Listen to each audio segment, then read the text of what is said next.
Donc, on a à 16 heures, sur cette session, à 16 heures, 2 témoins qui viennent effectivement partager leur expérience. Avant, Isabelle Massona viendra parler de violence, un petit peu donner un focus un peu plus approfondi sur la question des violences sexuelles qui avait été soulevée ce matin. Et là, à 14 heures, je pense qu'on a l'intervenant idéal pour pas que vous vous endormiez sur la digestion.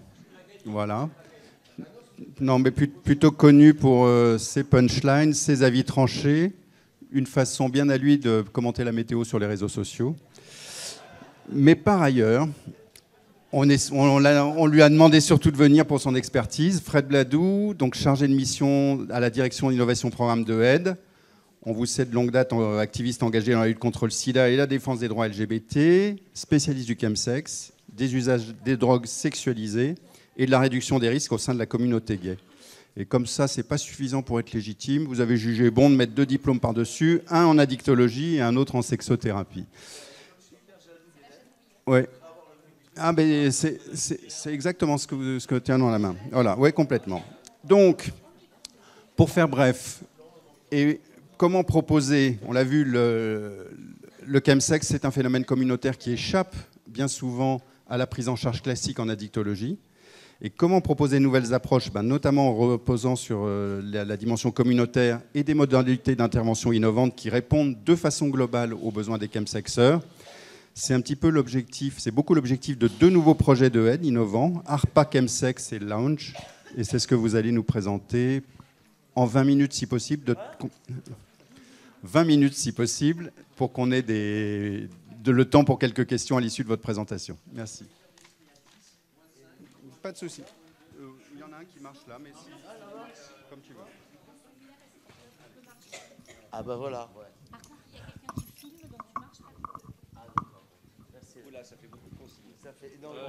Bonjour, ça va. On va essayer de vous réveiller. C'est dur la digestion là, non? Et en plus, il faisait très beau, donc je sais qu'il y en a plusieurs qui avaient envie de rester dehors dans des chaises longues, dont le président de région de Aide que je balance. Je n'ai aucune hésitation.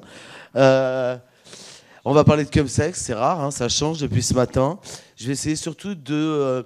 on a essayé, il y a plusieurs intervenants depuis ce matin ont essayé d'expliquer les rouages du chemsex, les déterminants, qu'est-ce qui provoque, les conséquences psy. On a parlé d'infection, on a parlé de contamination, etc. Moi, je voudrais maintenant juste passer sur et essayer de vous présenter le plus rapidement possible la réponse de Aide, qui est engagée depuis maintenant une douzaine d'années sur la thématique chemsex, et qui a été une des premières organisations à s'engager sur la thématique, à cause de groupes qui ont émergé d'un seul coup et dont on n'avait jamais entendu parler avant, avec de nouvelles pratiques qui étaient du slam, de l'injection de méphédrone à l'époque.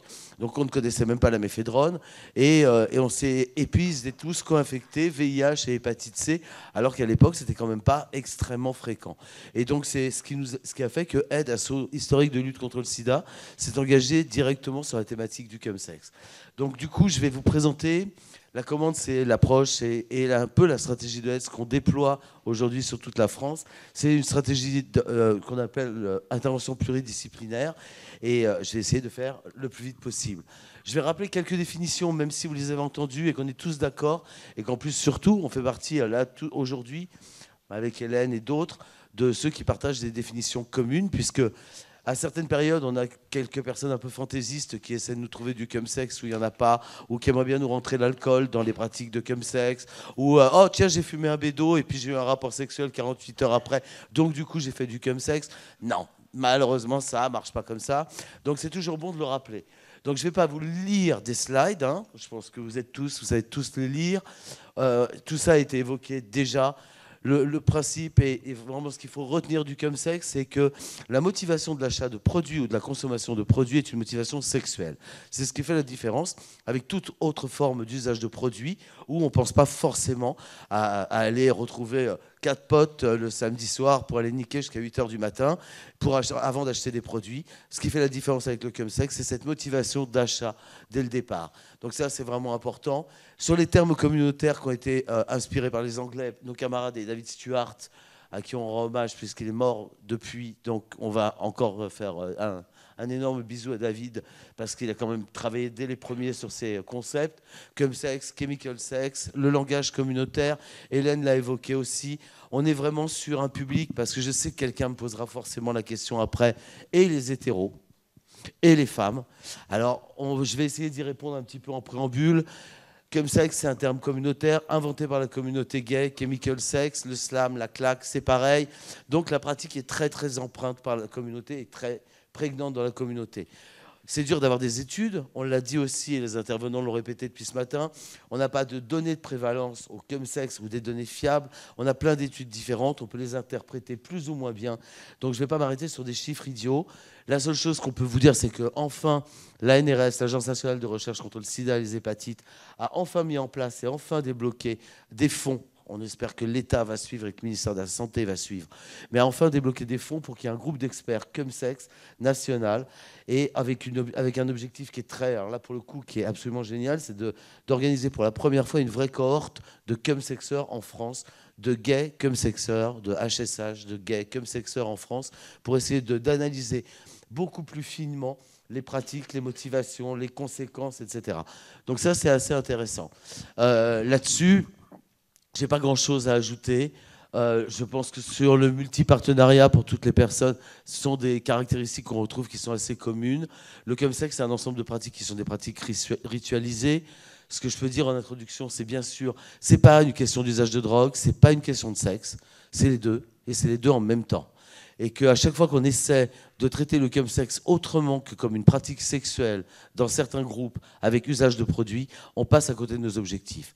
C'est-à-dire qu'on peut être très très bon en prévention sexuelle, on peut leur vendre les meilleures techniques innovantes et les meilleures stratégies de prévention sexuelle comportementale, biomédicale, on peut leur vendre les meilleurs outils de réduction des risques, les meilleures stratégies de réduction des risques. Si on ne comprend pas le contexte de la consommation, les objectifs, on passera à côté des objectifs qu'on s'était fixés. Voilà, après, on en parle, on ne va pas revenir sur ce qui a été évoqué ce matin et sur le traitement médiatique qui a pu être fait sur certaines affaires et sur les fantasmes de la mauvaise presse sur nos partous qui dureraient 15 jours à 18 et je ne sais quoi. On va se calmer. Hein.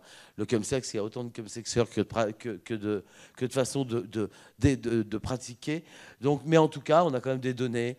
Polyconsommation, on en a parlé un peu ce matin, les catinones, d'autres produits, mais également tous les produits érectiles, Viagra, Cialis, les poppers, enfin. Donc ça ce sont des caractéristiques qu'on retrouve systématiquement et qui nous demandent d'intervenir en RDR de manière très fine.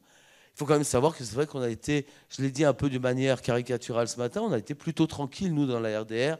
Moi, je suis arrivé dans la RDR à une époque où les gens consommaient en gros de la cocaïne et de l'héro. Donc c'était plutôt assez confortable en RDR, parce qu'une fois qu'on savait expliquer aux gens et qu'on leur donnait qu'on avait des programmes d'échange de seringues et qu'on leur donnait, et on y arrivait bien, quoi. Mais il y a 10 ans, quand on a vu arriver toutes les catinones, tous les nouveaux produits, ça a été quand même panique à bord. Hein, parce que moi, la première fois qu'on m'a dit le mec prend de la méphédrone, j'avais jamais entendu parler de la méphédrone. Hein, je l'avais lu dans un livre, quoi. Donc c'était un peu limite en termes d'expertise profane. Depuis, ça s'est pas arrangé.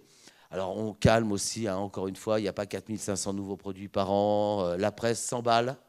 Calmons-nous, il y en a 5 ou 6 qui sont consommés, ce qui ne nous empêche pas, à nous, acteurs de la réduction des risques, d'avoir été obligés de remettre en question toutes nos pratiques et toutes nos stratégies d'intervention. Et on ne peut plus travailler comme on travaillait avant, avec des usagers qu'on connaissait finalement très très bien, avec des interactions, avec des intoxications par surdose, avec tout ce qu'on connaissait parfaitement. Aujourd'hui, on est obligé de s'adapter à ce contexte particulier et c'est là-dessus que je voudrais insister vraiment. Donc, chemsex, ça c'est important. Je vous ai parlé des femmes ou de la question que vous alliez me poser sur les hétéros. Et il n'y a pas que chez les gays qu'on baise avec des produits, parce que nous aussi, les hétéros, on aime bien s'éclater. Alors personne n'a jamais dit ça. C'est juste qu'aujourd'hui, la majeure partie des études montrent que de toute façon, c'est 85% des gens qui répondent aux études qui sont HSH. Voilà, les files actives dans les hôpitaux, les files actives en PrEP, ce sont systématiquement des gays. C'est-à-dire que moi, je veux bien qu'on me dise, moi, je connais une femme hétérosexuelle dans le Larzac qui fait du chemsex, c'est super. C'est pas pour autant que la pratique s'est répandue dans d'autres groupes que les gays. Et c'est majoritairement encore à plus de 85% chez les gays ou les hommes ayant des relations sexuelles avec d'autres hommes. Ce qui nous a amené, avec mes camarades de Harm Reduction International, ce qui nous a amené à réfléchir, parce qu'on s'est dit, on ne peut pas juste dire ça, dire, bah c'est vrai, bah c'est des gays, et donc vous, bah ouais, vous êtes hétéros, donc finalement, vous ne nous intéressez pas tellement, parce qu'effectivement, vous consommez aussi des produits. Et donc, on a décidé de scinder finalement, et de faire une petite précision, ou d'apporter une précision, de parler d'usage de produits sexualisés. C'est-à-dire que la motivation d'achat, ce n'est pas forcément la sexualité, mais vous achetez de la MD pour aller passer une nuit de clubbing. Naturellement, je parle de tout ça alors que je ne l'ai jamais fait, hein. Je tiens quand même à le rappeler. J'ai les administrateurs de aide dans la salle, je n'aurais pas à être embêté. Donc, on a fait vraiment cette distinction entre l'usage de produits sexualisés, c'est-à-dire que les gens vont acheter de la MD, vont acheter de la cocaïne, vont acheter n'importe quel produit dans un but festif, dans un but de clubbing, dans un but de consommation compulsive et régulière, ce qu'on veut. Et derrière, ils auront un rapport sexuel, une relation sexuelle. Ce n'est pas pour autant du chemsex. Parce qu'effectivement, ce ne seront pas les mêmes rituels. Mais en même temps, bah, il faut quand même en tenir compte. Parce que c'est vrai qu'une question a été posée ce matin sur est-ce qu'il y a aujourd'hui du chemsex chez les femmes lesbiennes. Ce n'est pas une question con du tout. C'est une question hyper intéressante. On voit aujourd'hui aussi que sur l'autodétermination, et majoritairement chez les jeunes, la question du genre, la question de la binarité, elle est bullshit, qu'il n'y a plus que les vieux, comme moi par exemple, mais qui parlent en termes de binarité ou d'approche binaire et de genre binaire. Et chez les jeunes, on voit bien qu'il y a une très grande porosité dans les groupes, une autodétermination qui est très différente et une consommation qui est partagée. C'est-à-dire qu'on est en droit de se poser la question, de se dire, bah, c'est vrai que toutes ces meufs lesbiennes qui sortent avec leurs copains gays, qui ont de la 3-MMC sur eux et qui vont utiliser ce psychostimulant en substitution de la cocaïne qui est vachement plus chère, parce que en gros c'est ça en festif, hein. On va remplacer la MD par de la 3-MMC et par du G parce que c'est génial et que c'est vachement moins cher et qu'ils en ont pour leur argent. Très clairement, en tout cas au début, avant d'arriver en addictologie chez nous, ils en ont pour leur argent au début. Et donc ça, c'est une question vraiment intéressante pour affiner, parce qu'avec Hélène, on en a parlé depuis et on a reparlé un tout petit peu. C'est vrai qu'aujourd'hui, on ne voit pas une apparition et on n'est pas débordé par les femmes lesbiennes ou d'autres genres qui arrivent dans nos structures. Et puis on n'a pas d'études qui nous montrent qu'on a un comportement sexuel ou un comportement sexuel ou des habitudes sexuelles qui ont changé sous les effets du produit. Mais on voit en revanche que dans nos structures aujourd'hui, il faut impérativement amener dans les CARUD la question des catinones. Il me reste 10 minutes et j'ai fait 2 slides. Donc tu sais que tu vas être dans la merde dans quelques minutes. Mais enfin non, mais c'est important parce que je ne veux pas être hyper réducteur et toujours tout focaliser sur les gays. Les autres usages dans d'autres groupes nous intéressent et surtout il ne faut plus les voir comme un truc homme-femme, etc. et surtout chez les jeunes. Je pense qu'on a déjà parlé vachement de tout ça depuis ce matin, donc je vais peut-être pas... Si, ce qui est important là-dedans, c'est l'appropriation partielle. Je l'ai dit, le chemsex, il faut parler, et quand on fait des interventions, et quand on intervient, on ne peut pas faire une intervention de réduction des risques ou une intervention de réduction des risques sexuels ou de prévention sexuelle déconnectée l'une de l'autre. Il faut absolument agir sur les 2 piliers en même temps. Et ça, on voit qu'on n'est pas bon. On voit qu'on n'est pas bon. On voit que dans les CARUD, on n'a jamais parlé de cul. On a toujours considéré que finalement, ils sont usagers de drogue. Ouais, la sexualité, ça doit passer au second plan. Et puis chez les gays, pendant des années, on traitait la PrEP, on distribuait des capotes, etc. Mais alors, on leur demandait... c'est vrai qu'en même temps, on n'avait pas vraiment de problème. Hein, quand les gens consommaient de la MD 2 fois par an, une fois au jour de l'an, une fois à leur anniversaire, et ce n'est pas l'overdose, quoi. Donc du coup, on ne posait pas la question. Le chemsex est venu vraiment bouleverser tout ça, et c'est le message que je veux faire passer aujourd'hui, c'est que ça nous oblige tous à revoir aujourd'hui nos stratégies d'intervention et surtout notre discours vis-à-vis de tous les publics, parce que tous ces produits qui arrivent ne vont pas s'arrêter demain. Les classes de catinone, les classes de méthamphétamine, on en a été plutôt protégés en France jusqu'à aujourd'hui, en tout cas sur les méthamphétamines, ça pourrait ne pas durer. Et qu'il faut commencer déjà aujourd'hui à adapter nos stratégies d'intervention. Voilà, après, dans des groupes, forte prévalence VIH, mais il y a déjà eu une très bonne présentation aujourd'hui sur la question du VIH, etc., des IST. Et puis, hyperconsommation, conduite addictive, Hélène l'a beaucoup évoqué. Donc maintenant, je vais rentrer beaucoup plus. Sur les prévalences, oui, on me demande toujours, mais c'est qui les chemsexeurs? Les chemsexeurs aujourd'hui, c'est tout le monde. C'est-à-dire que, autant il y a 7 ans, 8 ans, je pouvais dire, c'est des mecs qui ont entre 38 et 55 ans, CSP+, qui sont plutôt en milieu urbain. Aujourd'hui, je suis incapable de vous dire ça. Toutes les études, que ce soit Apache, Pax, toutes les études qui sont menées montrent qu'on a des chumsexeurs de tous les âges, toutes catégories socio-professionnelles. Ce qui est intéressant, c'est de voir que des facteurs de vulnérabilité, comme le fait d'être racisé, le fait d'être travailleur du sexe, le fait d'être précaire, sont des facteurs de vulnérabilité qui exposent à encore plus de risques de conduite addictive ou de contamination à VIH. Et ça, il faut le garder en tête. Donc voilà, j'ai envie de dire que voilà, entre 10 et 20% des gays HSH ont expérimenté au moins une fois le chumsex. Ça ne veut pas dire grand-chose. Hein. Ça veut dire que peut-être qu'un soir, ils ont pris une ligne de cocaïne et qu'ils ont eu un rapport sexuel. Ça n'en fait pas des usagers de drogue non plus dramatiques. Mais 20 à 30% d'entre eux qui déclarent rencontrer des problèmes dus à leur pratique ou à leur consommation. Ça veut dire infection, IST, problème de fric, problème de perte d'emploi, enfin tout ce qu'on connaît de psychosocial ou de médical ou problème de descente. Voilà, donc c'est quand même... Voilà, il y a quand même un truc là-dedans, hein, c'est que on peut parler du chumsex en disant oui, le chumsex c'est super cool et tout le monde va bien, c'est pas vrai. C'est pas vrai, et ça, je pense qu'on est tous d'accord avec ça. On a pour la première fois, contrairement à ce qu'on avait avant, on a quand même un grand nombre et un pourcentage très élevé de chumsexeurs qui ne vont pas bien et qui expriment le fait de ne pas aller bien. Et c'est surtout ça, c'est pas le fait qu'ils n'aillent pas bien, on s'en fout, on n'est pas Darmanin, on n'est pas là pour juger les usagers, mais on est là en revanche pour écouter les usagers, et quand on en entend autant en souffrance, ça pose de vraies questions aujourd'hui. Système répressif, etc. Je l'ai juste mis parce que il y avait Act Up, je me suis dit, je suis obligé de le mettre, sinon je me fais ma rave en sortant. Donc voilà. Les constats, l'offre pluridisciplinaire. L'offre pluridisciplinaire à aide, elle repose sur 3 paliers. Le premier, c'est la prévention sexuelle, la réduction des risques sexuels, on l'appelle comme on veut. En tout cas, ce qui est important, c'est on va écouter les pratiques, on va s'adapter aux pratiques des chumsexeurs. On a parlé ce matin du faible recours aux préservatifs. C'est pas vrai. On en donne vachement des préservatifs, mais ça sert à fabriquer des coquerines. Voilà, donc faut pas se mentir. Mais une fois qu'on le sait, c'est pas gênant. Mais bon, voilà, la prévention comportementale, on va consommer des produits psychoactifs pour modifier ses perceptions, ses ressentis, augmenter le plaisir, la désinhibition, tout ce qu'on sait du chumsex. Très sincèrement, aujourd'hui, faire un entretien avec un chumsexeur en lui disant « Et surtout, tu n'oublies pas la capote alors qu'il est depuis 17 heures en partouze à l'injection », c'est vraiment se foutre du monde. Donc ça nous oblige aujourd'hui, nous, à travailler sur des approches en prévention sexuelle qui sont beaucoup plus larges et biomédicales. On a parlé depuis ce matin du TASP, de la PrEP. C'est absolument aujourd'hui, absolument inévitable aujourd'hui. Et puis le déficit de sensibilisation, c'est un mauvais exemple. On a la plus gaie des addictologues de France. Et franchement, on ne peut pas faire plus communautaire qu'Hélène, donc c'est un mauvais exemple.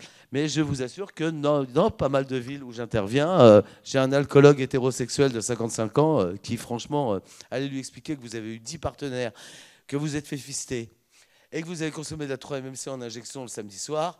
Le mec fait une tête, vous avez l'impression vraiment qu'il va appeler Christine Boutin. Donc du coup, c'est vraiment pas hyper gagné. On a vraiment une sensibilisation communautaire à faire. Il faut que nous, premiers concernés, gays, trans, il faut qu'on porte, et il faut que cette approche communautaire, partout, elle s'impose dans la dictologie, parce que le chumsex ne peut pas être traité par des gens qui n'ont pas cette vision communautaire et cette approche communautaire aujourd'hui. L'offre pluridisciplinaire, première partie, prévention sexuelle. La seconde, la réduction des risques. Pour la majeure partie d'entre vous, vous travaillez déjà en RDR. Je ne vais pas vous donner des leçons, surtout que je n'ai pas le temps. Sinon, je l'aurais fait. Mais voilà, la réduction des risques, connaître les produits, la multiplicité des produits, les interactions, les modes de consommation. Aujourd'hui, on est quand même sur des modes de consommation. On a beaucoup de primo-consommateurs, beaucoup de primo-injecteurs. On n'est pas sur la file active de David Gautret, qu'on vient de croiser dehors dans la rue, et qui connaît vachement bien les modes de consommation. Là, on est sur des gens qui arrivent, beaucoup de jeunes, qui arrivent aussi dans la pratique aujourd'hui, et à qui il faut réexpliquer toutes les bases de la réduction des risques. Et ça, on n'avait plus l'habitude. Et on ne le faisait plus. Et donc, c'est vraiment essentiel aujourd'hui. Là, j'ai vu des chiffres passer avec Pialou à Paris sur une prévalence de 22% en contamination à VIH chez les chumsexeurs. Ça faisait des années qu'on n'avait pas vu une prévalence aussi élevée à VIH. Ça veut dire qu'on est tout le temps en train de fantasmer sur une épidémie cachée. On est tout le temps en train de se dire, mais où sont ces séropositifs qui continuent à transmettre le VIH? On les cherche, on les débusque. Enfin non, d'ailleurs, on ne les trouve pas. Déjà, on peut se dire qu'il y en a une certaine partie, enfin un certain nombre dans les pratiques de chemsex au regard des taux de contamination aujourd'hui. Et puis, donc ça, je l'ai fait. Tu as vu, tu as gagné une slide. Regarde, 2. La dernière. Ça, c'est peut-être la plus importante et c'est peut-être un des trucs. Aide a toujours fait de la prévention, de la prévention sexuelle. Aide a toujours fait de la RDR. Ce qui est très nouveau, c'est que nous, on fonctionnait, on est une asso avec des principes d'action qui sont communautaires. Donc, nous, à l'époque, on nous aurait dit vous allez faire rentrer dans un CARUD ou vous allez faire rentrer dans un lieu d'accueil de aide un soignant, un psycho, un sexo ou je ne sais quoi. Je ne vous explique pas la levée de bouclier, quoi. Tout le monde nous a regardé en disant vous psychiatrisez les usagers de drogue. Comment vous pouvez vous permettre de faire ça? On se drogue si on veut. La drogue, ça peut être un plaisir. Enfin, on l'a tous dit. Moi, le premier, j'ai même fait des pancartes et tout avec mes petites mains. Donc bon, sauf que là, face au chemsex, il a bien fallu qu'on s'adapte, et surtout face au nombre de demandes et l'augmentation et l'explosion de problématiques psy, ressenties et exprimées par les usagers. Ce qui a fait que là, ça c'est un point très nouveau à Aide, et qu'on va développer, que je développerai après sur l'approche, enfin très, très rapidement. Mais toute cette partie sur l'écoute bienveillante, on l'a déjà dit depuis ce matin, mais au-delà de ça, aujourd'hui, dans nos impératifs, il y a vraiment l'orientation la plus rapide et l'action la plus rapide et la plus ciblée auprès des chemsexeurs qui sont en demande. La prise en charge de la santé mentale, elle est oubliée. Vous savez, là, je viens de bosser avec un petit groupe de femmes sur un truc qui était super intéressant, où on a travaillé sur le fait que l'oppression et la disparition ou l'invisibilisation du plaisir féminin et du clitoris, juste parce que les femmes étaient là et ont été là de tout temps, ou étaient représentées, et donc on faisait partir ce clitoris, l'organe du plaisir, qui devenait tabou, parce que du coup elles étaient là que pour faire du môme. Et donc ça n'intéressait absolument personne de parler de leur plaisir. Le seul but était juste de satisfaire la société hétéropatriarcale et qu'elle fasse des mômes au kilo. Et ce que j'ai envie de dire, c'est ce qui était intéressant dans ce travail avec ces femmes, c'est que ces schémas d'oppression, ces schémas d'injonction à la performance sont des trucs qui sont hyper importants dans le chemsex aujourd'hui, qui génèrent des souffrances. C'est pas la drogue le problème. C'est jamais la drogue le problème. Vous voyez, moi je veux bien qu'on fasse des journées entières en se disant oh mon Dieu, mais la 3-MMC, quels sont les effets de la 3-MMC? Mais est-ce qu'on s'est posé la question de savoir comment le mec il allait avant de plonger dans la 3-MMC? Et c'est ça, moi, qui m'importe aujourd'hui, c'est de travailler. On doit intervenir beaucoup plus précocement. C'est un des objectifs. On doit utiliser d'autres choses que la santé mentale pour faire venir les gens, parce que c'est un peu rébarbatif. Hein. Si vous arrêtez quelqu'un dans un bar et que tu lui dis, t'as déjà vu un psy, c'est pas forcément la meilleure accroche, quoi.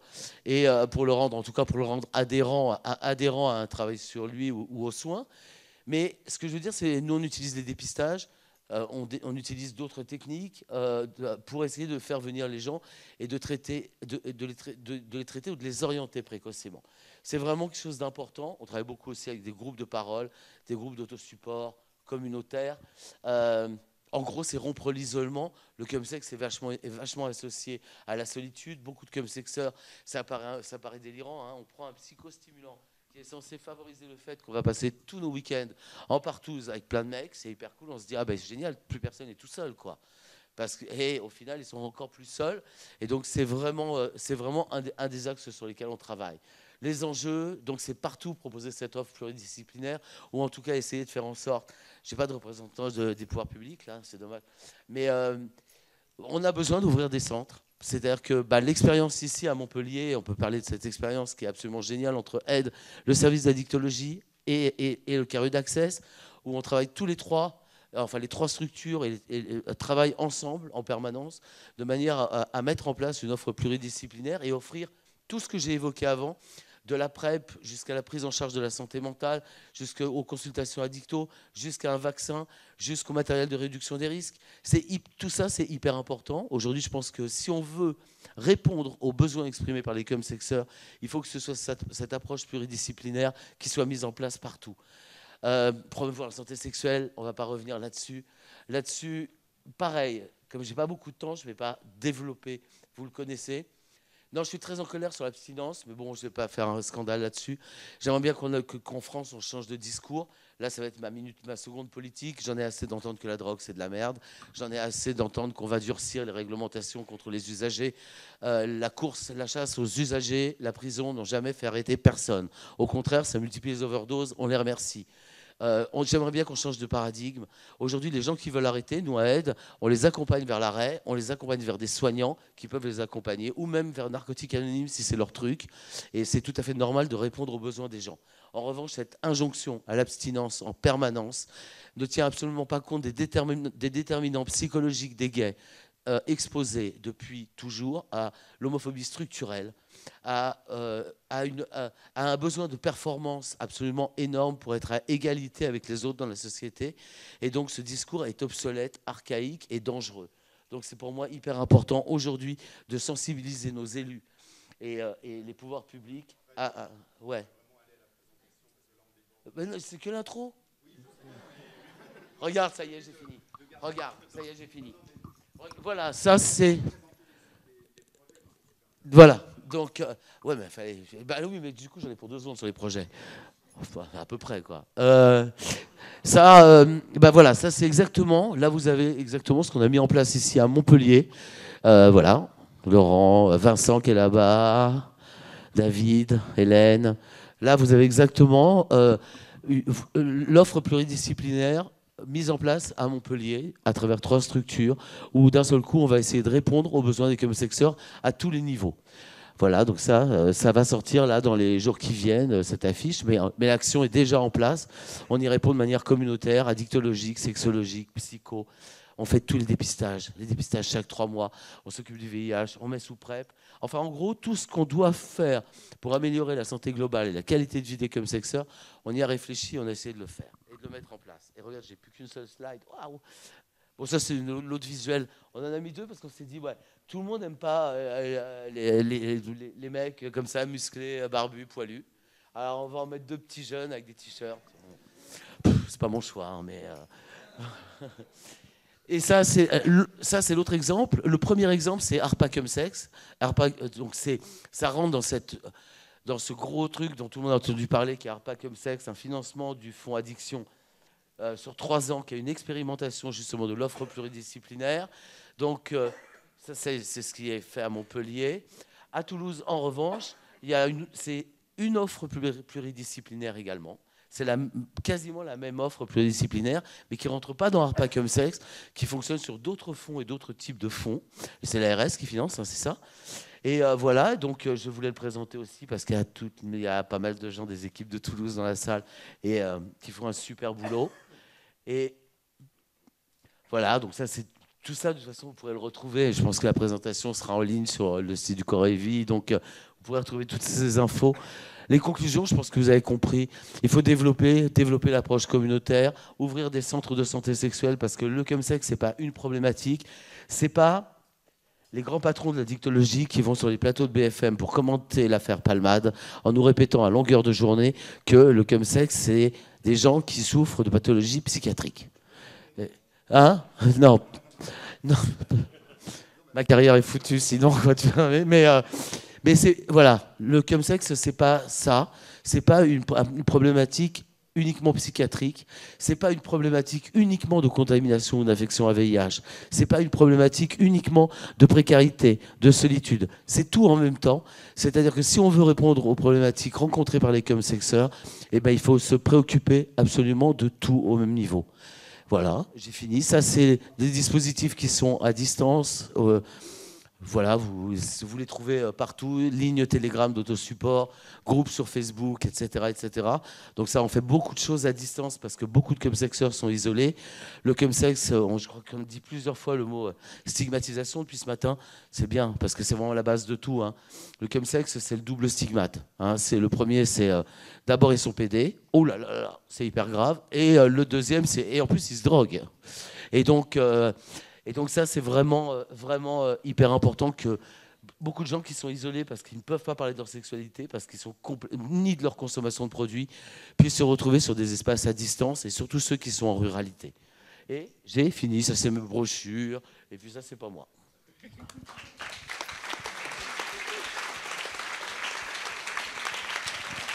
Voilà. Voilà un débordement tout à fait modeste par rapport à ce que je redoutais vraiment en fait. Bon, ça nous laisse quelques questions.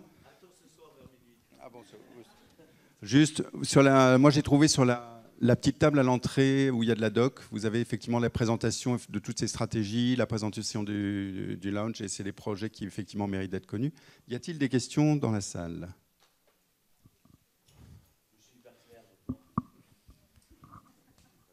Personne n'ose relancer ? Bon. J'ai le droit à une question, moi, alors ? On a parlé un peu VIH et IST. Quels sont vraiment les enjeux actuels, justement, pour casser cette épidémie? De se dire, finalement, il y a une épidémie VIH et IST particulière dans la communauté chemsex. Qu'est-ce qu'on peut faire par rapport à cette urgence à ce moment-là? Pendant plusieurs années, on a vraiment limité la casse sur la question des contaminations à VIH. À un moment, on s'est fait très très peur sur l'hépatite C. Heureusement, on a eu le soutien de professeurs de médecine, des pathos. Là encore, je veux saluer Pialou et d'autres qui ont dit là maintenant, vous commencez à nous emmerder avec vos économies sur la santé et on a des traitements qui sont hyper efficaces. Donc, on ne va pas attendre chez les chemsexeurs, on ne va pas attendre 6 mois pour voir si, des fois que sur un coup de chance, ils pourraient redevenir séronégatifs. Sauf qu'en 6 mois, ils ont eu le temps d'avoir 150 partenaires. Donc, du coup, on n'arrivait absolument pas à freiner la dynamique de l'épidémie de VHC. Le jour où ces recours ont changé, aujourd'hui, le VHC s'est effondré. Aujourd'hui, en revanche, sur les autres IST, on est vraiment sur un max de contamination. Ouais, pardon. On est sur un max de contamination. Ça, c'est pas grave, les contaminations, elles se soignent, ok. Enfin, la syphilis, les gonos, le chlamydia, ça se soigne. En revanche, ça provoque aujourd'hui, pour certains chemsexeurs, des résistances. Ça les éloigne du soin, parce qu'à force d'aller faire des piqûres et des prises de sang, ils en ont ras-le-bol. Donc, il faut vraiment travailler aujourd'hui, il faut travailler sur des stratégies de prévention, sur l'incitation au dépistage chaque 3 mois. C'est essentiel. Quand ce sont des chemsexeurs actifs, avec un nombre de partenaires assez élevé, et pas forcément des moyens de prévention, enfin, qui met une capote de toute façon, donc voilà. Donc très sincèrement, il faut faire un gros effort, il faut que l'État nous soutienne sur tout ce qui est préventif. Pas attendre que les mecs aillent mal ou soient contaminés pour agir.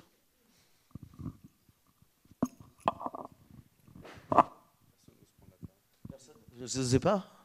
Je vous fais peur, mais je suis hyper gentil en vrai. Hein. Ouais. Alors, je vous passe le micro, histoire que ce soit capté par la captation vidéo.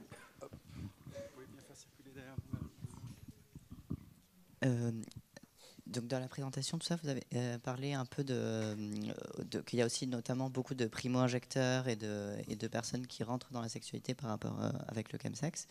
Et ma question, c'était comment mieux aller les chercher et mieux faire passer l'information, parce qu'on voit que des fois c'est difficile de capter un petit peu certaines populations.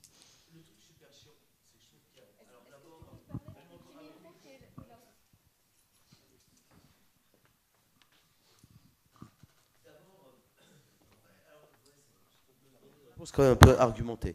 Ce qui est intéressant, c'est qu'aujourd'hui, et surtout chez les jeunes, pour des questions qui sont des questions de précarité, des questions de moyens et des questions de fermeture des espaces communautaires, on n'est plus sur un schéma comme dans les années 80 où finalement tout le monde allait dans des espaces gays. Et c'était super cool parce que même sur l'épidémie de sida, ça a eu un vrai rôle d'information, d'éducation par les pairs, etc. Aujourd'hui, ce schéma, il n'existe plus. Il y a pas mal, moi je me déplace en région en permanence et je suis surpris de voir qu'il n'y a pas un bar gay, pas une boîte gay. Alors c'est pas grave, hein. Après il y a d'autres endroits de clubbing géniaux, mais ça ne remplace pas. Après, ce qui m'inquiète énormément, c'est aujourd'hui ces applications de rencontres, ces applications géolocalisées, qui sont le lien direct avec le chemsex. Le chemsex n'existerait pas s'il n'y avait pas les applications de rencontres. La géolocalisation, le fait qu'il n'y a plus rien. En fait, il n'y a plus aucune limite. En réduction des risques qui nous sauvait, franchement, quand le mec ne trouvait pas de cam, parce que le dealer, il n'était pas là où il n'avait pas été livré, on était tranquille, quoi. Et ça lui faisait faire une pause dans sa conso. Aujourd'hui, c'est accessible tout le temps. C'est livré dans la boîte à lettres. Et c'est pareil pour les mecs, où c'est 24 heures sur 24, où l'hyper-sollicitation sexuelle sur les plateformes de rencontres, qui est une oppression capitalistique pour moi et rien d'autre, enfin, ou de consumérisme énorme, et hyper gênant. Qu'est-ce qu'on fait des mômes qui viennent de familles où l'homosexualité est plus ou moins acceptée, qui d'un seul coup, leur seul contact, leur seul lien avec l'homosexualité, ça va être des groupes de chemsexeurs sur Grindr. c'est problématique. Et à ça, rajoutons ce que dénonce SIDAction, le planning familial et tous mes camarades associatifs sur le fait qu'on ne fait absolument aucune prévention à l'école, que la prévention sur les drogues, c'est toujours un espèce de vieux daron qui vient de la brigade des stupes, qui vient expliquer qu'ils vont prendre 15 ans de prison s'ils fument un bédo, parler comme ça fait peur à quelqu'un. Enfin, vous voyez, voilà, on est nul en France, la prévention à l'usage de drogue et la prévention communautaire ciblée, spécifique envers nos groupes est complètement nulle et il faut faire pression sur l'État pour que ça change. On essaye de prendre 2 petites questions, madame, je crois, au fond à droite. Oui, moi j'avais une question un peu pour tous les intervenants et intervenantes de la journée par rapport aux questions de santé mentale, de risque majeur de suicide, mais aussi de dépression, etc. Et en lien avec la santé communautaire, parce que je suppose que vous faites un appel aussi aux professionnels et bénévoles de terrain, mais est-ce qu'il y a aussi des choses qui se passent un peu d'innovation pour former aussi les chemsexeurs aux gestes de premier secours en santé mentale? A priori, il me semble qu'il y a des formations là-dessus. Et aussi sur toutes les questions aussi de psychologie, d'autosupport, comme ça peut se faire, je ne sais pas, comme une forme de formation à l'analoxone, mais... Ce qu'on adore, hein, les usagers pairs. C'est ça, c'est ça. Le problème, c'est que voilà, on a, pour ceux qui sont des très vieux chemsexeurs maintenant, ils ont au maximum 7-8 ans. C'est-à-dire que toute cette culture communautaire d'usagers, qui est quand même un truc qui a vachement protégé pendant des années, hein, et qui protège encore les usagers aujourd'hui, les usagers en grande précarité, etc. Moi, j'étais administrateur de Gaïa à Paris, de la salle de consommation. C'est pas les mêmes publics que les chemsexeurs, et on voit qu'il y a quand même une espèce de truc communautaire et puis de construction, de co-construction. Alors aujourd'hui, on essaie de former, ouais, bien sûr, on essaie de faire monter en compétence les chemsexeurs. On essaie aussi, et on le fait de plus en plus, avec Hélène, on fait des formations pour les soignants. Moi, je vais former des psys, j'interviens à la fac de médecine, j'interviens partout pour essayer de former et sensibiliser à ces questions d'usage de drogue. Voilà, on en est au début, hein. Très sincèrement, c'est insuffisant. Les services sont saturés, on n'a pas de place, on galère pour trouver des places pour des usagers qui sont en grande difficulté. Mais ta question est super juste. Et effectivement, on va faire monter les compétences, des gens en améliorant la question de la réduction des risques chez les usagers. Alors, on va prendre une dernière question, je suis désolé au fond, mais on va manquer de temps, mais on pourra y revenir après. Vivien, tu as une question? Je voulais savoir, du coup, fut un temps, vous aviez fait à Aide des assises où il y avait Ornet qui était présent, justement. Ouais. Tu parlais, Hélène en a parlé, on est tous conscients du poids des applications, mais qu'est-ce qu'on fait maintenant, du coup, aussi avec... Parce que, par exemple, dès qu'on essaye de faire de la prévention sur certaines applications, on est bloqué, on est blacklisté, ils en arrivent maintenant à bloquer les IP des tablettes. Donc, est-ce que des grandes associations comme la vôtre, avec un gros pouvoir... Non, ils s'en foutent. Ils sont basés aux États-Unis. C'est le capitalisme. Ils sont complètement dans leur bon droit. Ils en ont absolument rien à foutre. Jean-Luc Romero à la mairie de Paris, qui est donc adjoint à la maire de Paris sur les discriminations et avec qui je travaille beaucoup sur cette question du chemsex, et la MILDECA et la DGS, la Direction Générale de la Santé, se sont engagés en réunion à prendre rendez-vous avec... Mais ce sont des régies publicitaires en France. C'est-à-dire que ce ne sont pas des décisionnaires, c'est juste les régies publicitaires de ces sites qui sont installés en France, pour essayer de faire pression et pour que au moins les dispositifs de santé publique, comme la réduction des risques ou la prévention, soient respectés sur les sites. Bon, parce que moi, je ne peux pas. C'est-à-dire que je reçois une enveloppe de Santé publique France pour faire des annonces de prévention et de réduction des risques sur Grindr, et les mecs me bloquent mes annonces. Alors que c'est de l'argent de l'État. Et c'est pareil en région. Donc, je comprends, c'est une horreur. C'est vraiment une horreur. Ces sites n'ont aucune éthique. Ils sont juste là pour faire du blé et nous mettre des torses, hein, comme l'a montré Hélène sur sa présentation. Ça y est ? Tu as vu que je n'ai pas dépassé ? Grandiose. Rien du tout. J'en suis complètement bluffé. Bon. Blague à part, merci infiniment, parce que c'était à la fois intéressant, bien articulé avec une expérience solide. Ça montre aussi la capacité d'innovation de Aide. Et faire rentrer tout ça dans la vingtaine de minutes, chapeau.